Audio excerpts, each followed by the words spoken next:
Good morning and welcome to another episode of the Ultimate 216 Show. I am your host, Earl of Pearl. Don't forget to like, subscribe, ring that bell. Also, don't forget 11 a.m. to 12:30 p.m. on this Good Friday. The Ultimate Cleveland Sports Show comes to you on YouTube. Then make sure you flip over to Channel 3 for 30 minutes of Mikey McNuggets like to say, never before seen content. Make sure you check that out. Hey, man, good morning to everybody, especially Big Christmas, especially David Fry. Like, to the big Guardians, not the little ones, to the big steppers, not the little ones. Like, what a game last night. What a way to come back in dramatic fashion. I tweeted out yesterday, I said, I've never seen a game like this in my life. I think it was probably the most exciting Cleveland Guardians game that I can think of to date. I do remember we had a game probably like 10, 15 years ago. I think we was playing the Mariners when we scored like 12, 13 runs in the last 3 innings of the game. But, for this atmosphere to be a playoffs atmosphere, down 0-2 at home, and to seemingly get the life sucked up out of the stadium in the eighth inning, and we'll talk about that, to be able to overcome all of that and you get this much needed big victory in game 3. Like, the city woke up on fire this morning, and rightfully so. You had some timely hitting, you had some clutch hitting, and you had us overcoming adversity all in the same game just for the Guardians to win in walk-off fashion in extra innings. You go back through the game, and I got to give a tip of the cap to Matthew Boyd, who pitched 5 solid innings. He struck out 4. He did have some struggles, some problems with the command, so to speak, walked 3. But all in all, I thought he held his own against a very powerful lineup. It seemed like the Cleveland Guardians was aggressive all night long. You seen them aggressive on the bases. You seen them really, really just being aggressive in the count. It seemed like that they did everything right to win this game. And it seemed like, even when Emmanuel Clase came in there and did what he did, they never buckled. They never folded. And I think that's been the identity of this Cleveland Guardians team the entire season. You are looking at a group that, under all circumstances, they find a way to get it done. They find a way to be clutch. They just find a way to overcome all adversity. And that's what makes this particular team so exciting. That's what makes this team so special. You lose that game, this series is all but over. Like, nobody really comes back from 3-0 deficits, right? To achieve their overall goal. And so to see what the Cleveland Guardians did, yesterday, it was exciting. They had our nerves there for a little minute. And, I thought Stephen Vogt, in my opinion, I thought he got a little antsy. I thought he panicked a little bit. And the only reason why I say that is because we've seen Emmanuel Clase in the 8th inning a few times during this postseason run, and he didn't fare too well. I can understand that situation when you have, a guy like Aaron Judge coming to the plate. You kind of want to have your best matched up against their best. But, I did feel like that I thought Gaddis pitched pretty well. I didn't think that, Gaddis should have been pulled at the time that he was pulled, but hindsight is always 2020. I mean, you look at what he did. He gave up 3 hits and 2 earned runs and less than an inning of 1/3 innings of work what Clase did. And so those are things that it just makes you wonder. You look at Clase so far this postseason, and his ERA is 6.35 and 5 2/3 innings pitched. He struck out 6. He's walked none. But we have not really seen Clase get a hit around the way that he did last night, damn sure in this entire postseason. I still trust Emmanuel Clase. I think that, if the Guardians need him again in a big moment, he's going to be out there. I think he's earned that respect. He's earned that trust, regardless of, the big home runs that he's been giving up in this postseason. Dude has damn sure been getting hit a couple times, but I think that overall, he's a dude that you still want in there when the game is on the line and when you have a situation to close this out. And so, even though yesterday was what it was, if the Guardians find themselves today with a 2-1 lead, 3-1 lead, and it's the 8th or 9th inning, you're gonna see Vogt bring him out there again. Just my opinion. I'm curious to know what you all think. But I would stop bringing him out there in the eighth. I would just leave Clase for the ninth inning. He's a master in the ninth inning. You don't want to disrupt that. It seems like we are disrupting this flow, so to speak. And I get it, in the playoffs, you gotta go about things a little bit differently than what you normally would. But I don't really like that at all. As you look forward to tonight's game, you're gonna have Gavin Williams on the mound against Luis Gil. Williams was 3-10 this year with a 4.86 ERA, had a whip of 1.37, struck out 39, walked 32. This is the first time that we've seen Gavin Williams this postseason. I know I'll be interested in seeing him pitch. I was looking forward to seeing Gavin in the ALDS, so it's cool that he gets the nod. I think that Ben Lively was added back to the postseason roster, so he was a guy that, could have been in consideration for this game, might be in consideration for the next game. But, Gavin Williams gets the ball tonight. He has all the momentum. The Guardians is playing with all of the momentum. And I think that if he can come out there and just handle his business, pitch well, don't give up the long ball, we'll go to our bullpen like we typically do, and things will be okay. Tonight's game is on TBS. 8:08 p.m. You see the money line right there, man. The Guardians plus 105. I know I'll be going to FanDuel and putting a couple dollars on that. But I think these are exciting times, and it'll be interesting to see, what Stephen Vogt does this game to duplicate what happened in game 3. What tweaks and what changes that he make. I'll tell you one tweak that I think he should make. This dude right here, Josh Naylor, right? You see the numbers, batting 182 in the playoffs, 6 hits and 33 at bats. I watched the game yesterday, and I think Jay Crawford made this reference before. It seemed like every time he swing, man, he is swinging up out of his helmet. And I get it. Naylor had a good year. He was an all-star. But it's kind of like, what have you done for me lately? And what have you done to this point? And to this point, he has not really been a contributing factor. I get it. He's Josh Naylor.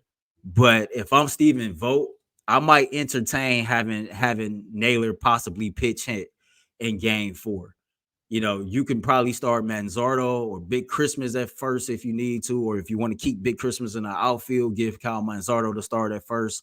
I think that you got enough utility guys that you can figure out who's going to play first base for the Guardians tonight. But you can't keep trotting him out there, and it seems like his confidence is shaken. It seems like that when we need him to come up with a clutch hit, it hasn't been there. And so for me, Manzardo to hit the home run he hit in his first postseason game yesterday, his confidence has got to be through the roof. And I think he's earned himself another day to play, and not to be in a pinch hit situation. But yeah, if I'm Vogt, that would be one of the biggest adjustments I make going into game 4, simply because Naylor has not done anything throughout the playoffs to show that you can trust him. You can see like he's lacking the plate discipline. You can see that he's lacking the patience at the plate. And you can see that like right now he just don't have it. Again, like my man is batting 182. He got 2 RBIs. He got 6 hits and 33 plate appearances. It's just not looking good for him. And the Guardians need to do everything in their power to tie this series up. Of course, they've already forced the game 5 that would be Saturday here in Cleveland. The Guardians is a team that came in with the best home record in the American League. And so you have an opportunity to win all 3 of these home games, and you need to make sure that every move that you make, that it makes sense, that is calculated, and that you're doing what's best as far as how can I ride the current momentum that I have. And I think keep inserting, when you continue to insert Josh Naylor into that starting lineup right now, that's a momentum killer. So y'all let me know what y'all think on that. Again, the Guardians play game 4 tonight against the New York Yankees on TBS. First pitch is at 8:08. On the mound, it will be Gavin Williams against Luis Gil. You will hear more about the Cleveland Guardians game 3 win as we kick off the Ultimate Cleveland Sports Show at 11 o'clock. Don't forget, man, again at 12:30, you will also hear more as we preview game 4 of the ALCS between the Cleveland Guardians and the New York Yankees. We're going to take a quick break.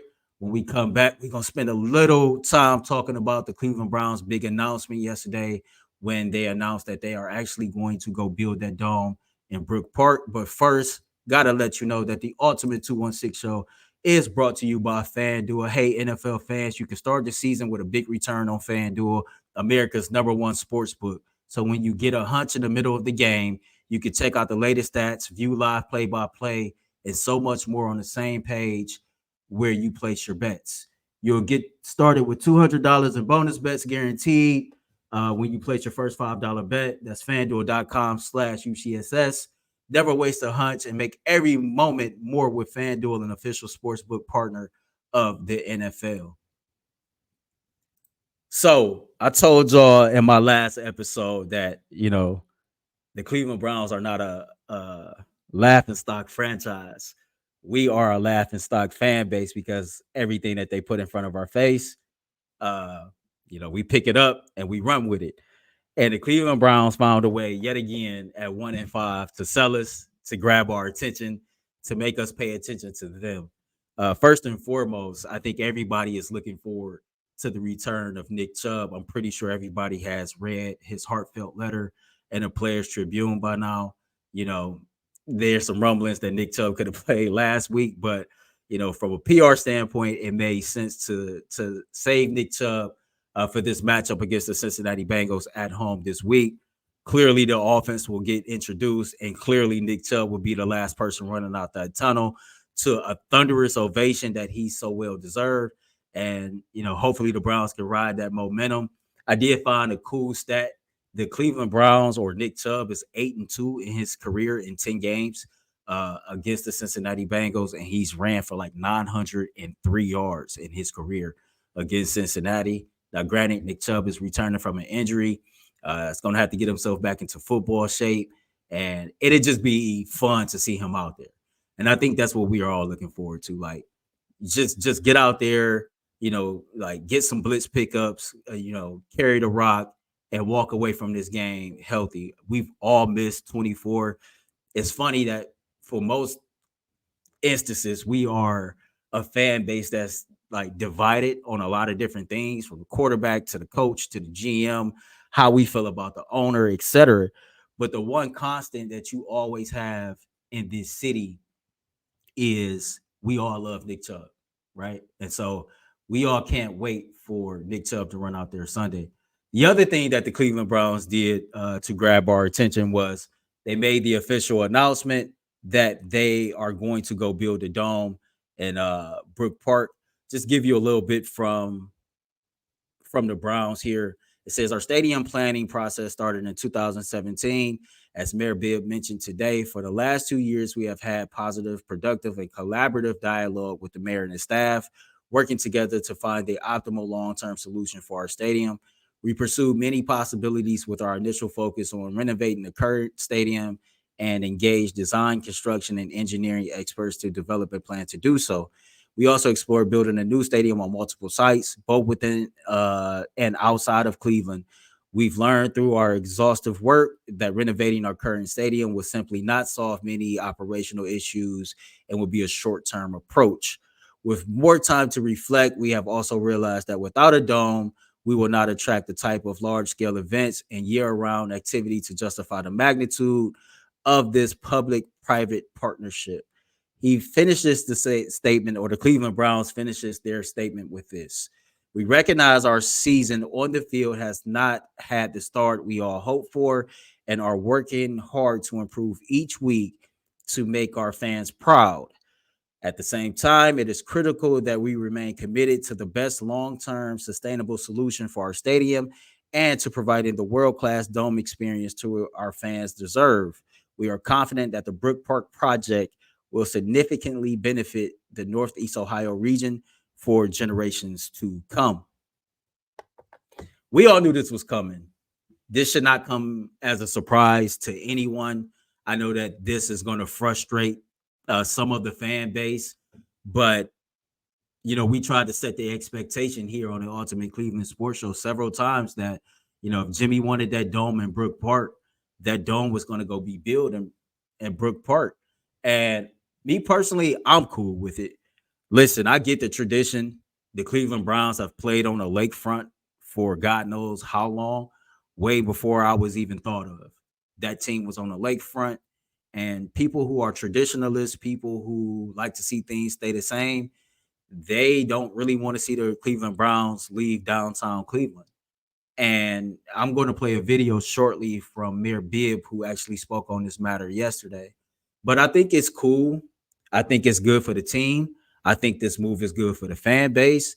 And I think long term, this can be good for the city. I know if you like think short sighted and if you think right now, yes, small businesses will be impacted immediately once the Cleveland Browns leave.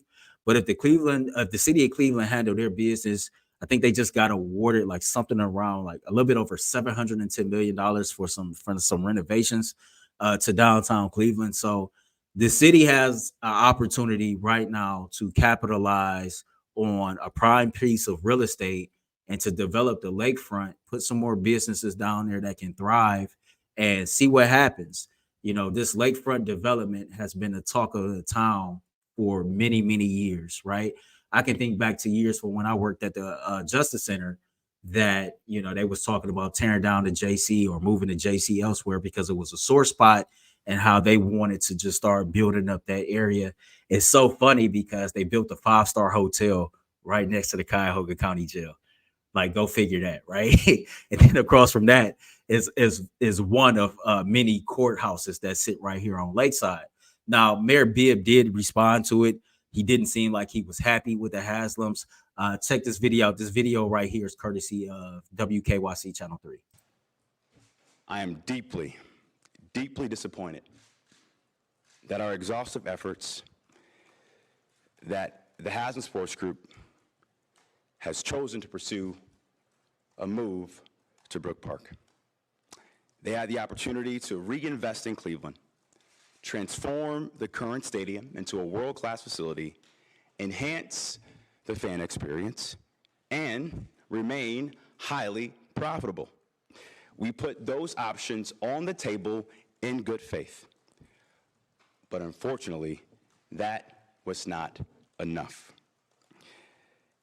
The Haslam Sports Group's proposal to build a new dome stadium in Brook Park will undoubtedly damage the city, county, and region in a multitude of ways. First, it will harm many of the vibrant small businesses in our downtown, as well as the many hotels, restaurants, and bars who rely on the businesses generated by Browns games.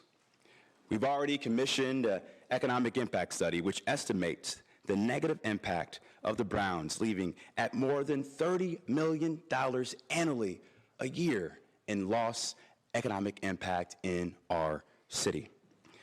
The development of a new facility in Brook Park will create a new competing entertainment complex that threatens the viability of existing downtown sports and convention venues that the city, county, and state have already heavily invested public subsidies in.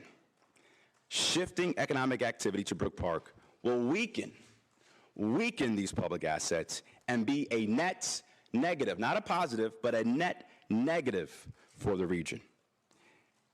And like many urban cities across the country, we are still recovering from the COVID-19 pandemic and the rise of remote work.